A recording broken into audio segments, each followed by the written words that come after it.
Well, thank you all for coming. Can you hear me clearly in the back? Great. So this event has something of a homecoming feeling about it, and it's very interesting, in fact, to be back on the Berkeley campus where I got my degree, but my connections to this conference are personal and go way back.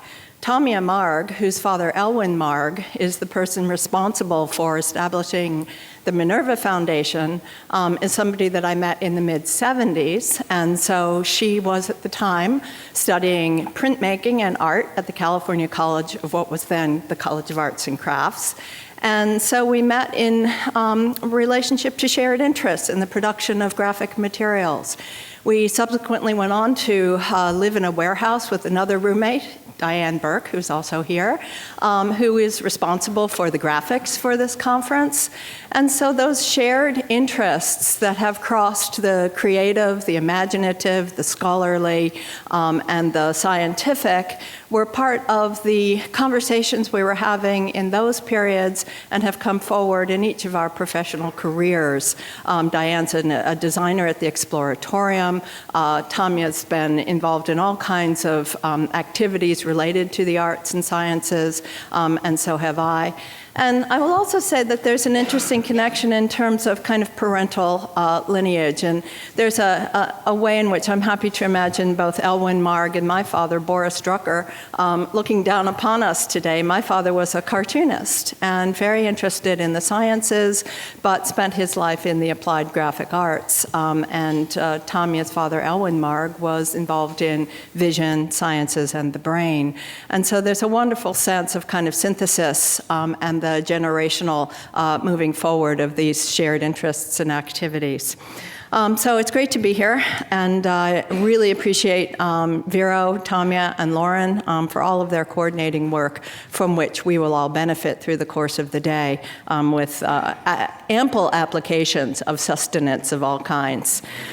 So anyway, without any more comment, I'd like to just then launch into a kind of framework for talking about what I was thinking in pulling together the various participants for this event, and they are indeed wide and varied in terms of their disciplinary areas of expertise and the depth and breadth of their individual knowledge. So I'm looking forward to a very rich exchange over the next 2 days.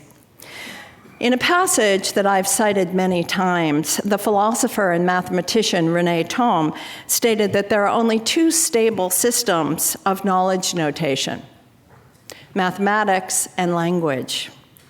Now, Thom was no fool, and he made the decision to leave out visual representation from his very short list. But think about what that means. In the natural sciences, biology, botany, anatomy, in the physical sciences, as well as in the domains of exploration that rely upon cartography, charts, and graphs, not to mention mathematics itself, which relies to a great extent upon graphical conventions, and writing, which is a graphical substrate, the inscriptional form of language. Visuality is an integral part of knowledge notation, knowledge production, and forms a discipline of knowledge itself. So, but why did Thom leave out visual notation? Well, visual notations are notoriously unstable and polyvalent. They're ambiguous in many cases. Mathematics and language, to Thom, were more controllable, more ruly. Visual images communicate too much with too little stability, and they're often subject to heaven forfend interpretation. They're most frequently translated into language, but without any standard system of equivalence. So for Thom, the risk involved was serious, and the latitude of possible interpretations too broad, too ungovernable. Visual notation, in short, could not be trusted. That's its virtue. Thom's reservations are all reasons, in my opinion, for a counterargument and for the justification of a field that would address visuality as a primary way of knowing. If I were to forge such a field under the rubric visual epistemology, it would combine research into the following fields: vision, the cultural and psychological aspects of perception of visual phenomena, the operation and creation of visual representations, and the fundamental character of explicitly visual knowledge production. Though it draws on many disciplines, this visual epistemology is a kind of meta-field. And like translation studies or quantitative methods, its methods and content are or would be applicable to many areas of studies, and many areas of study. And this will be evident in the presentations that we hear over the next 2 days. From anthropology, art history, cartography, cognition, graphic design, philosophy, and visual communication in analog and digital environments, and many other areas in natural sciences, humanities, social sciences, and practical realms, as well as creative ones. Visuality is an integral part of the way in which knowledge is produced, codified, and communicated. Visual knowledge has characteristics and qualities unique unto itself. What are they? How do we understand them? What are the ways of forming fundamental decision-making that are not replicated in other kinds of sense-making? What are the degrees and qualities of color, tone, shape, orientation, texture, direction, rate of movement, and rate of change, among other things? These are properties that we process through our visual apparatus and make sense of. The speakers in this conference all work with vision and visuality as a primary area of research and practice. And again, this has been the core of my own work across various domains dealing with writing, typography, graphic design, communication, and now information design and data visualization. And this is my quick moment of shameless self-promotion. Graphesis, visual forms of knowledge production. The odd word of the title was given to me by Louise Sandhouse, and the subtitle is its definition, Visual Forms of Knowledge Production. It's just out from Harvard University Press. So this has been central to my work for a long time. But it's also central to the work of all the participants present in one way or another. And so let me begin then my sort of list of these remarkable participants. Neuroscientist and computer vision expert Aud Oliva studies the ways in which the brain processes visual images and the specific investigation of the features of memorable images, which has very interesting correlations with the neuroesthetics of Marcos Nadal. Nadal looks at ways that we can enhance visual experiences through the stimulation of targeted areas of the brain. It's going to make you like images that you actually despise. No. Extending our understanding of the connection between cortical regions and affective and cognitive processes. But Nadal has also looked at the possible role of aesthetics in human development, a topic that connects to the anthropologist Eric Hodgson's work in cognitive archaeology of early hominids and hominins, as we learned last night, hundreds of thousands of years before the early humans whose cultural transformations and reliance on visual experience is at the heart of Peter Wells's work. Also an anthropologist, Wells studies the historicity of vision and visual organization and expression, the arrangement of objects in grave sites, on persons, in their costume, the syntax and semantics of graphical order in objects. In her anthropological work, Cristina Grissini takes up the study of skilled vision, as it contributes to social formation and the production of individual and shared expertise. This is a topic that has surprising correlations to the multidimensional activities of Aaron Marcus, for whom the cultural and cross-cultural aspects of visual communication are integral to the practice of design as an intellectual and theoretical discipline. A visual poet and an artist, as well as a designer, Marcus brings creative and imaginative activity into the acts of form-giving that are at the core of Deborah Aschheim's artistic productions, visualizing abstractions and networks, thought forms, and processes. Aschheim demonstrates the power of visual form to create concrete and perceptible expressions of complex ideas. These become tractable in visual form, and as an art historian, Linnaeus Cecilia Eng also shows how this works. She examines metaphors abstract ideas that become produced in cultural practices of art making in the medieval period. Ideas take shape, literally, through acts of visual form giving, and understanding the specifics of how to work effectively with the graphic characteristics of texts, arrangements, images, organization, size, scale, format, and layout are elements that are crucial to the work of theorist practitioner Ellen Lupton. Her thinking design work is central to many aspects of visual communication, to her work, and also to the activities of Colin Ware and cartographer Alan McEachran.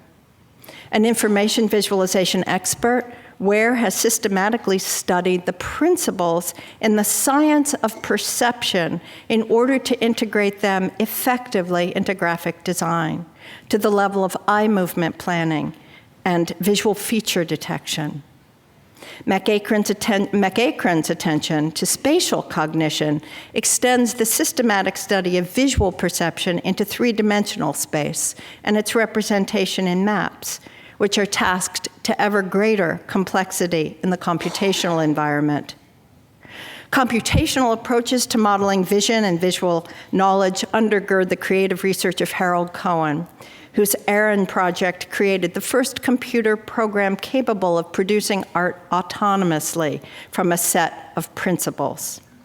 The surprisingly generative Aaron embodies some of the combinatoric and aleatory capacities that Philip Prager promotes as the fundamental features of creativity in visual art. And if Prager focuses on the avant-garde and modern experiments such as Dada and the work of Marcel Duchamp, Bill Seeley, a philosopher, is committed to using works of art in a contemporary context to investigate the ways in which mirror neurons are engaged in affective cognition and perceptual practices. So Seeley's work brings us back full circle to Aude Oliva's neuroscience, but also in his work in visual stylometrics and image analysis algorithms, Seeley stretches our discussions towards some of the work my colleague, communication scholar Francis Steen, has been doing in his massive digital news archive analysis of images and affect. Steen's wide-ranging interests have made him both a valuable colleague for conversational exchange and also for assistance in the planning of this program. So from discussions of paleoanthropology to the possible role of aesthetics in human development and cognition, to visions of pedagogy and scholarship with potential to transform our experience and understanding, Francis has been a useful sparring partner and intellectual colleague.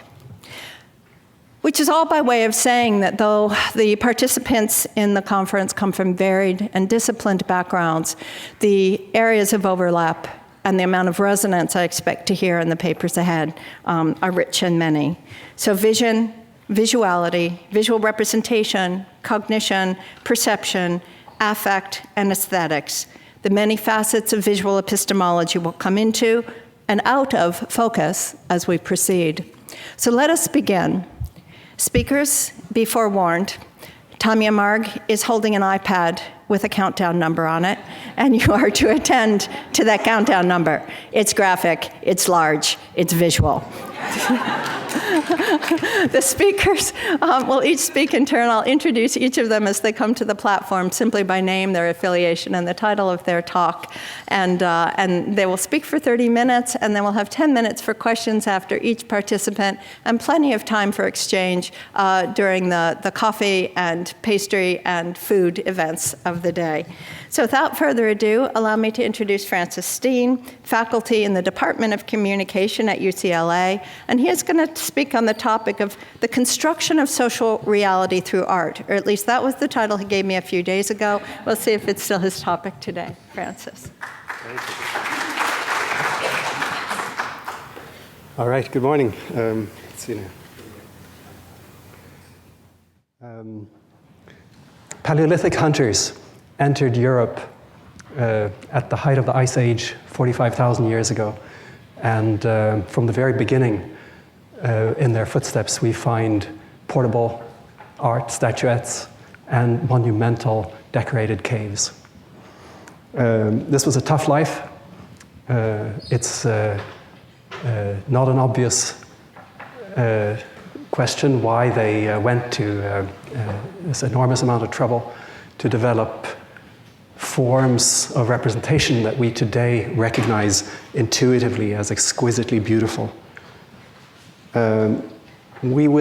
I've done this work with my colleague Dwight Reed in anthropology at UCLA, and we will suggest that art may have played a role in the construction of collective identities, and that the coordination this made possible is what permitted modern humans to move into Ice Age Europe. I'd like to start with a brief examination of the neurocognitive capacities that we suggest Ice Age hunters tapped into in order to achieve this. This is a representation from the Chauvet cave, dated to around somewhere between 28 and 37,000 years ago. Some of the very oldest representational art in the world. And as you look at these, we can see that the left bison is sort of ambling. The one to the right is leaping, maybe running. And we infer movement from the depiction. And the perspective isn't simply one of depicting, showing you the details of what a bison looked like, right? That would not presumably have been a significant type of information for these hunters who saw bison around them in their daily lives. Rather, it gives you a certain experience of movement, a sense of the instability of the animals, and the paintings generate an experience that places you within the subject position of the animal. As you allow yourself to immerse into the picture, your limbs map onto the limbs of the animals. You read into that movement what it is like to be a bison and to move. Now, this is perspective displacement that we're familiar with in narrative. Verbal narratives achieve this feat routinely of a deictic displacement. What is different about visual depiction is that the deictic displacement has a proprioceptive dimension. We can feel in our own bodies what it is like, to some degree, to be a bison. So we propose to call this a proprioceptive displacement, and it highlights the importance of action in vision, indirectly in the sense mapped onto a body that is not our own. In the canonical description of this dual aspect of the visual system, the ventral object processing stream generates our percepts, right? Is sensitive to shape, color, and is fully represented in conscious awareness. In contrast, the description of the dorsal stream, also known as the Ware stream, or sometimes connected to J.J. Gibson's work on affordances, is characterized by guiding visual behavior. That's a somewhat simplified way of viewing it, right? It's not simply guiding present behavior, but creating an awareness of possible behaviors, right? It's a state space. And typically described as not having a conscious representation. Now, if we consider the model that we're proposing for aesthetic immersion in a representation of an animal, as in this picture, we suggest that there is a subtle conscious representation. There is, maybe you could describe it as a tingling. There is a sense that your hands are, as it were, moving, even though they may not be moving at all. And that the mapping onto the body of the bison generates an experience. And it's a very intimate experience because it's the experience of proprioception, proprioception being the sensory system that allows us to sense our own bodies, our own being. And in this way, the drawing gives us a very intimate, embodied experience of being that has the striking characteristic of being public. You will have an experience that, for all intents and purposes, will be mine. And our shared being within this experience of an embodied proprioceptive displacement, we propose, can serve as the foundation for group identity.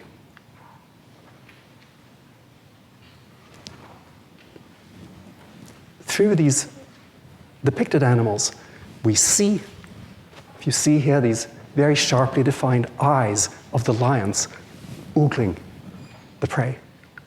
And we feel with our bodies the movement of the animals.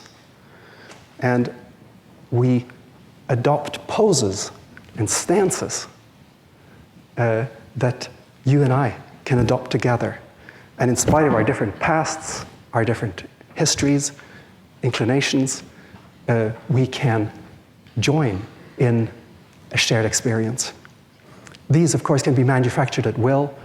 They're highly controlled environments. You go into these caves in the Dordogne, or Chauvet, of course, not open, but many of the caves actually are. And they are highly controlled environments. There's no noise. Temperature is constant. There's no wind. There's the darkness. You control exactly what is visible. Now, if you look at the history of modern humans moving into Europe, the traditional story was that modern humans were just so superior to the inhabitants of Europe at the time, the Neanderthals, that they just moved in and displaced them, and the Neanderthals became extinct. The deeper history of the relations between Neanderthals and modern humans doesn't support that story. And what you find is, if you go all the way back to the previous warm period, the Eemian, which actually was even a little warmer than the present period, you have this, brief warm spike, and then you have this long cold period in between. Modern humans arise basically, at the Eemian, and then halfway through the cold period, they've started moving into the Middle East, into Asia, but they avoid Neanderland. Okay? Humans have not. Humans move to Australia. They colonize Australia before they colonize Greece or Turkey. Right? Why? Right? What was keeping them from going right next door? Now, what we see in the early archaeological records is that in terms of social organization, the Neanderthals lived in small groups, and so did our early ancestors. The moderns really had no edge. The toolkits are, Mousterian toolkits are basically the same. And the groups live, small and scattered without any higher level of social organization.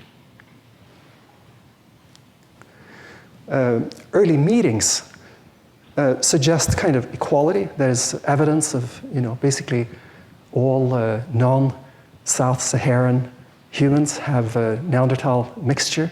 There is also likely some archaic mixture within Africa itself. And there were interbreeding instances when humans first moved into the Middle East, maybe around 120,000 years ago. And as the Ice Age descended, the Neanderthals flourish. They There's no reason to think they were cognitively inferior to humans among many dimensions.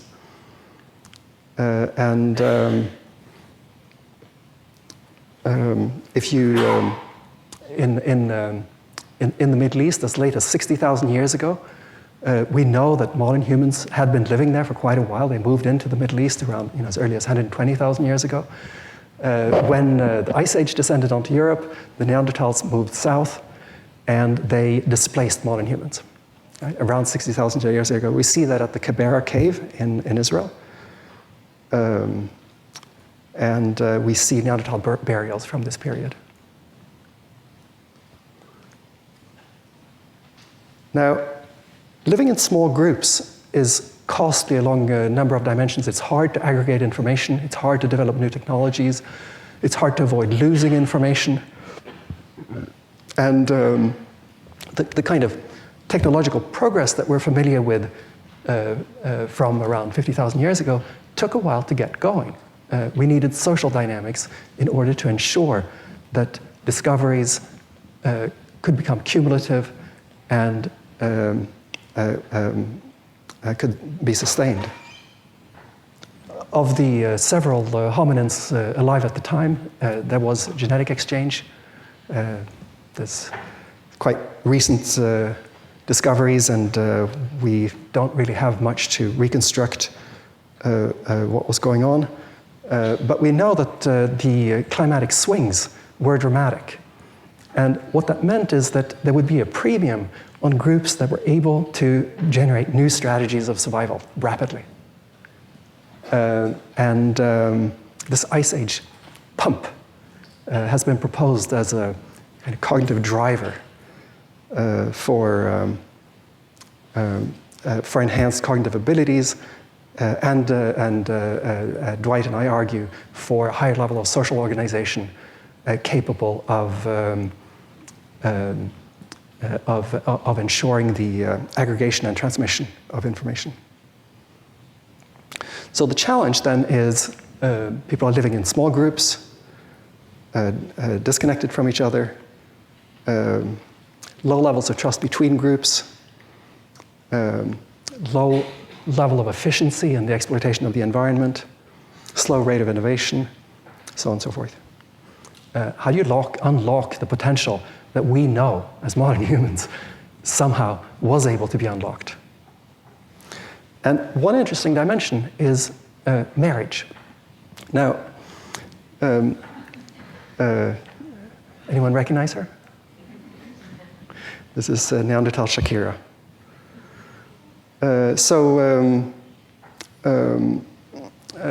Sexual attraction has, of course, a very deep history. And even some degree of pair bonding probably goes quite far back in the hominid line. But marriage is a social institution. And falling in love, raising a child, spending some time together, right, does not quite amount to the social coalition building that characterizes marriage.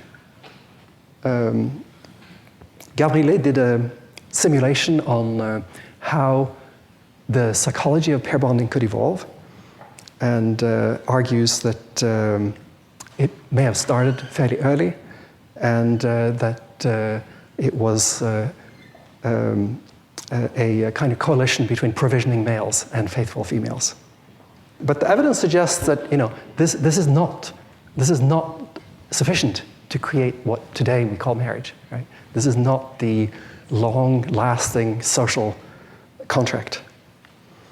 Now, if we look at the origins of the human imagination, we see signs early on from Blombos, for instance, sort of in the late Archaic period, early modern humans, 120,000 years ago onwards. Blombos, you see things like perforated beads, snail shells, necklaces maybe, and these scratches.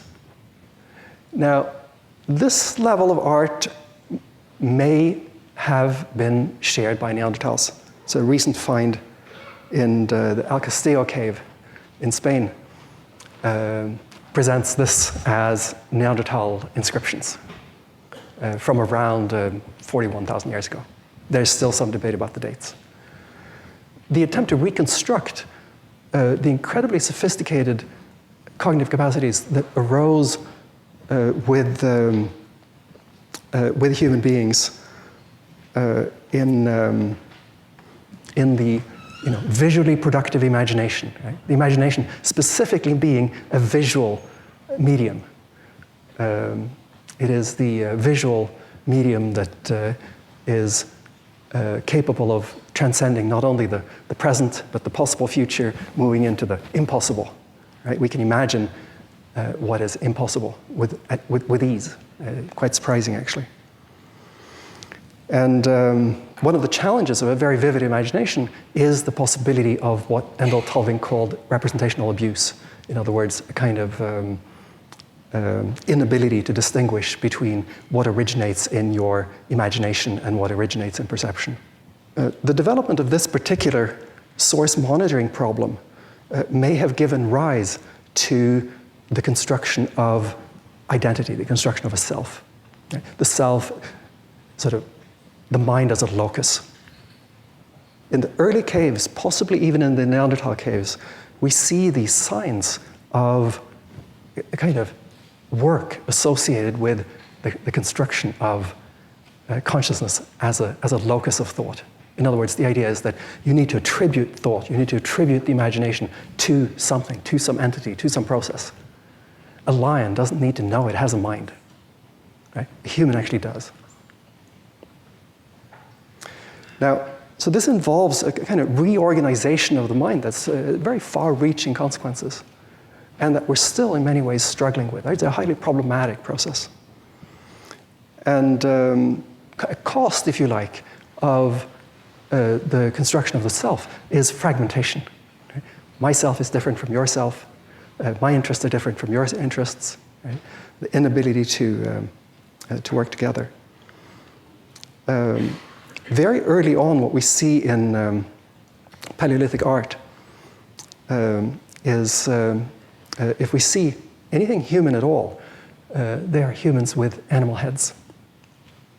They're blends of human beings and animals. The amount of artistic work, aesthetic, representational work, still extant from that period is astoundingly large in comparison, for instance, to Greek art, where all of Greek wall painting is lost. Modern humans moved up the Danube, and they move quite rapidly. They come in about 45,000 years ago, and something has happened that allows them to just move in. And whatever resistance offered by the Neanderthals is swept aside. What was it, right? What was it that suddenly, 60,000 years ago, they had been displaced themselves? What was it they came with that allowed them to move into this area so confidently? And what we propose is that they were technologies of collaboration, and that these may have been grounded in immersive representations. To kind of give a face to this, what we imagine is that people collectively identified as the bear clan, for instance, right? We are the people with a bear identity, and that makes us a shared entity where I will sacrifice for you, right? I will show altruism. I will reliably cooperate. The subjects depicted in Paleolithic art is almost invariably large animals, right? This is an environment that is dominated by animals. Humans are peripheral, and the animals are strong, confident. They're in charge of their environment, right? They are, if you like, the film stars of the Paleolithic. And the figures are not realistic portraits. They are almost Disney cartoons. the salient features that individuates that particular species is exaggerated.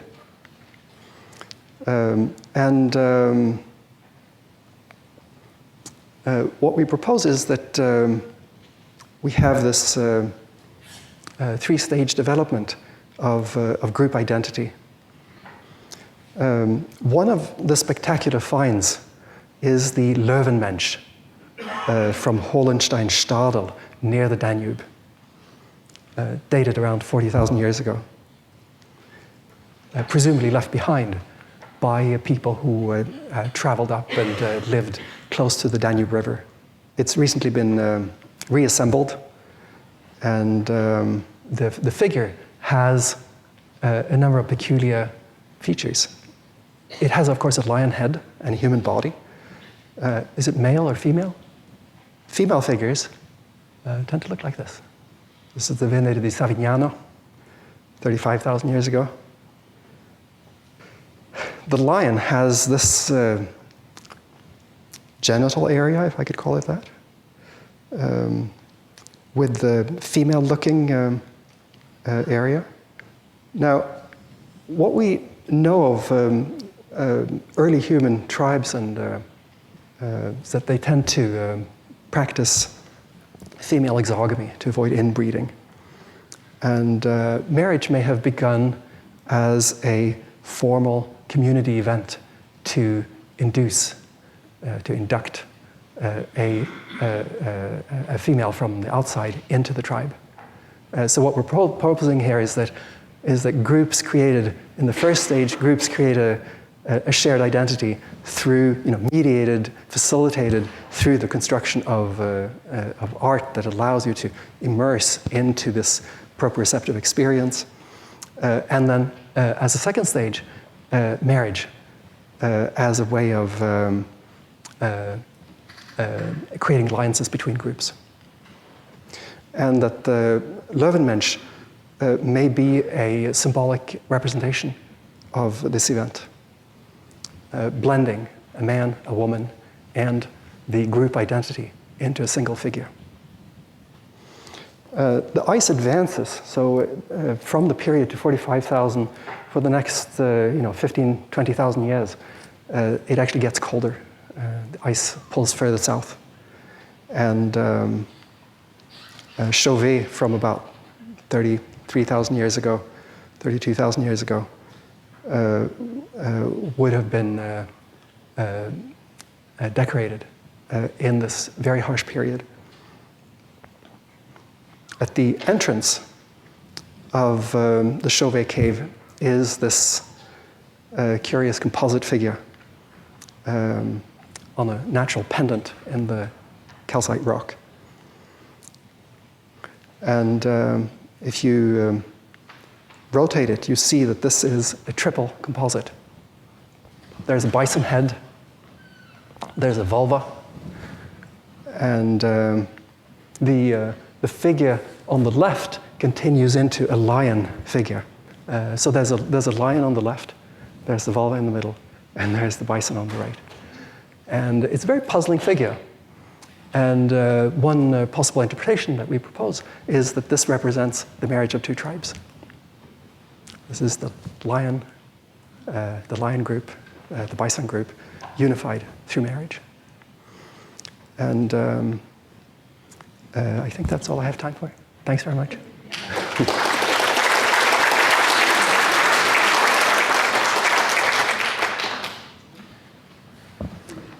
Questions? Please. The question about inbreeding, does that imply an acknowledgement, avoiding inbreeding, an acknowledgement of the male role in procreation and so forth, or is there some other idea that you imagine? That's very hard to know. I mean, there is some work on sort of natural mechanisms of incest avoidance. Some studies suggesting that if you've been brought up with someone of the opposite sex as a child, you won't be sexually attracted to that person. So if we imagine fairly small groups, collective child rearing, you might not need a lot more. Yes, please. So I was curious about your judgment that so many of the paintings are not realistic. Uh-huh. And I felt like from my perspective, they're highly realistic. Okay. And highly, extremely skilled as what we today would consider an accurate portrait of the animal. So I was wondering why, and in contrast to what? Like compared to this Neanderthal scratching, right, this is extremely modern and representational based on observation. Right, that's right, absolutely. So if we take something like this, for instance, right, it's clear that whoever painted this had an exquisite sense of exactly what a rhinoceros looked like. But they didn't look like this, by any stretch. I mean, these are I can show you a few other things. The face is so, to me, highly observed. Yeah. Very easily recognizable, very striking, and so on, right? But no, that's exactly right. It's not abstract, right? Many of the paintings suggest that what they're doing is a kind of hyper-intelligibility. So, for instance, in many of the legs, if you look at the hoofs, they're twisted so that you actually see the animal's hoof from the underneath, which is what would have been distinctive to a tracker. Sideways views of the animals often have the horns show in frontal position. Right? I mean, this is where Picasso was inspired to do Cubism. Seriously, right? This is where he got it from. Altamira was discovered, in the early decades of the 19th century, and the 20th century.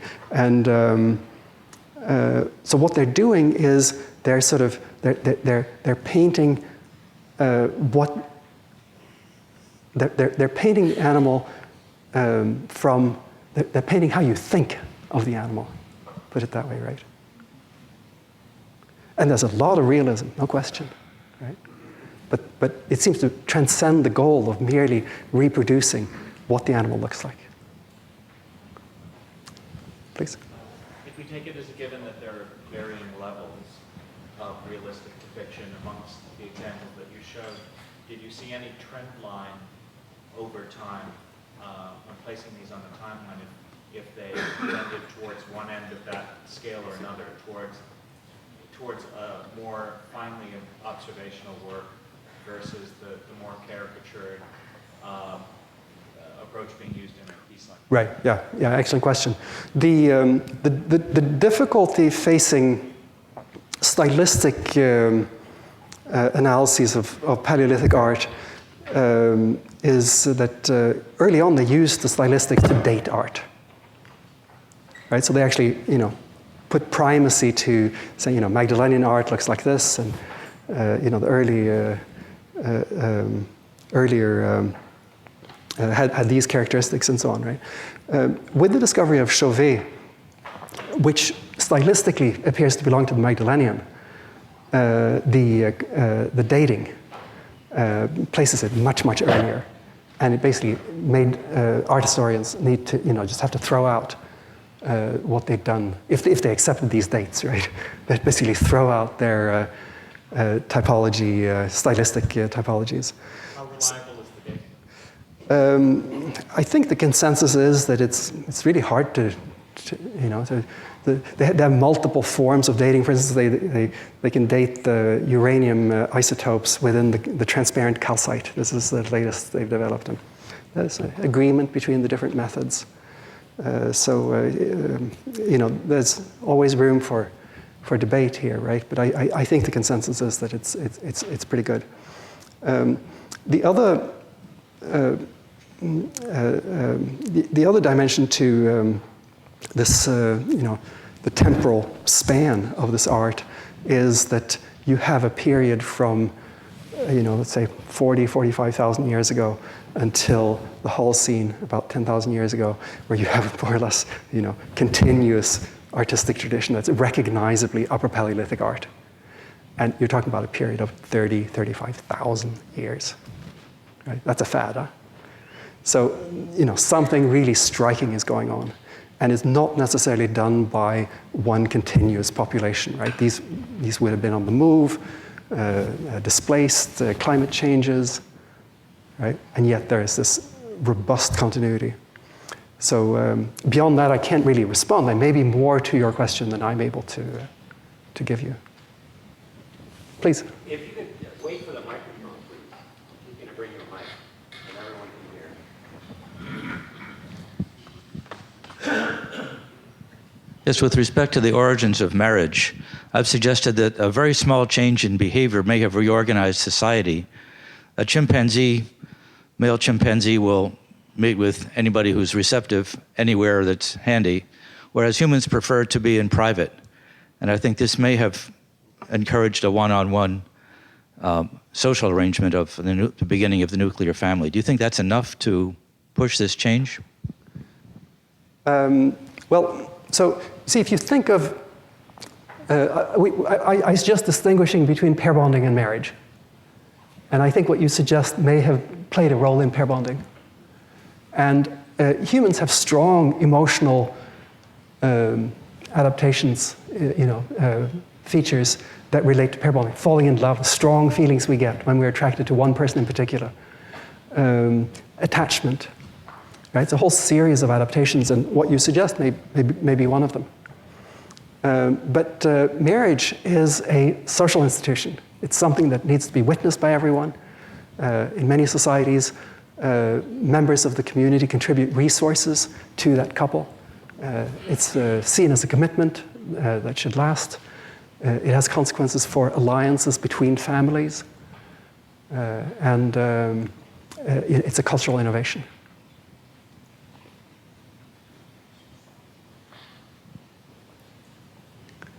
Other questions? Yes, please. If someone could just help me call out, I can't necessarily see everyone. Yeah. Here comes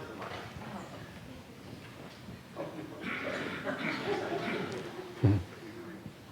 I'm curious. There's an enormous quantity of actual information in this art, as well as it being very beautiful and very aesthetically pleasing. And I'm wondering, as you analyze these paintings from so very long ago, are you also taking into account the evolution of the animals from that period of time to today? And also, since we don't live in an environment dominated by animals, if that particular aspect of the analysis may be not as prevalent in the work that's being done? Thank you. Sorry, I didn't quite catch the last part. What was not as prevalent? Perhaps the actual evolution of the animals in question that are being depicted from the Ice Age to today. They all looked very, very different then, and there are animals that don't exist anymore. Yeah. And they would have been very prevalent in the landscape of these people. Yes. And there's an exactly. enormous quantity of actual information about them in these paintings. I'm wondering if you're looking at that as well. Right, thank you. So when Paleolithic art was first discovered, it was discovered by a 10-year-old girl in Spain at the Altamira caves. She was playing, and she discovered in the ceiling of the cave these exquisite curled-up bison that you may have seen pictures of. Her father reported this to the learned establishments in Paris, the guardians of the art world, and they dismissed it as a fake and a fraud. And I'm getting to your question. And what convinced them, namely, that this was actually real, was that they found bones of extinct animals that were depicted in the paintings. Megaceros, for instance, a gigantic form of a deer with huge antlers. And they found the bones next to, in the vicinity of these paintings. And they started realizing that this actually was as old, as it sort of purported to be. The sophistication of Paleolithic art initially made them completely reject the possibility that this was actually thousands, tens of thousands of years old. The the task of,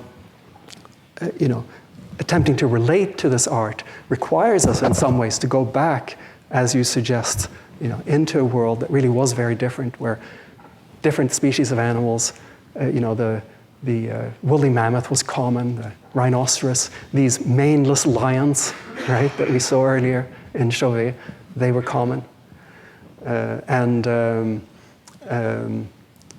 Early humans moving into Europe lived in an environment dominated by predators and then vast herds of these grazers, browsers.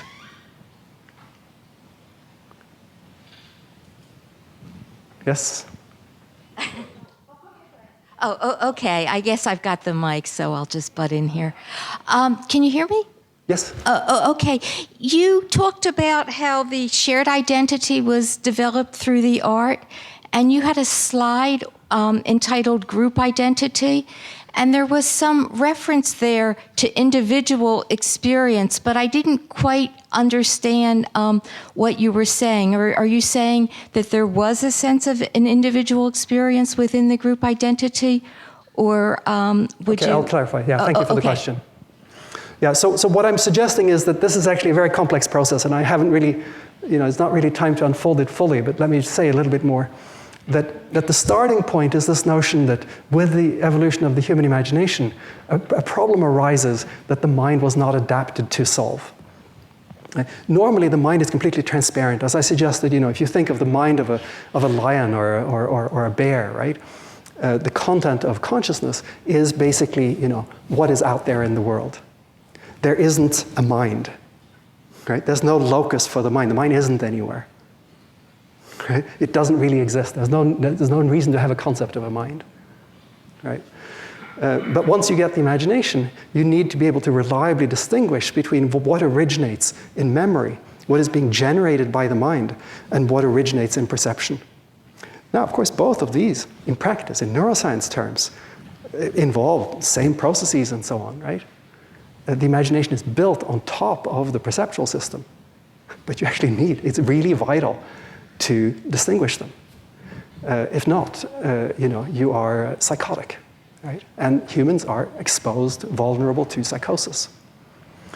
Now, in the construction of new kind of systems to manage this emergence of the imagination, we create entities.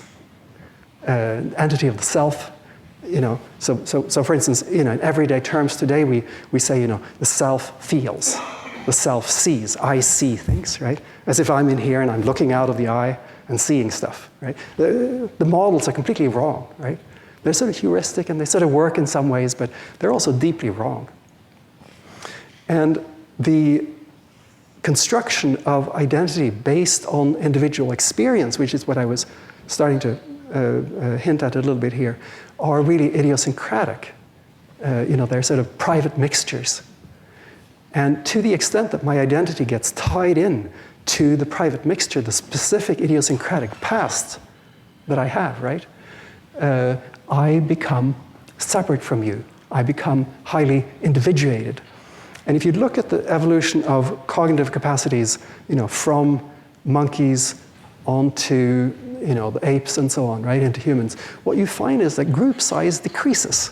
With the development of higher cognitive abilities, group size goes down, right? And that's partly because if your actions are directed on the basis of rich personal experience, right, it's incredibly hard to predict you. I need a really complex model to figure out what you're going to do next. I need to actually know you, right? Now, that's not the case if you're a monkey, right? Monkey, basically, the contribution of individual experience is not that strong.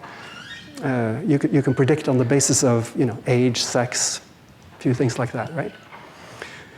Now, so the challenge that's faced by humans is how do you avoid this sort of, black hole of loneliness, if you like, right? Of just splitting apart into smaller and smaller, cleverer and cleverer units, right? How do we actually manage to bring this together at a new level of synthesis? And the processes that allow us to do this are highly complex and subject to,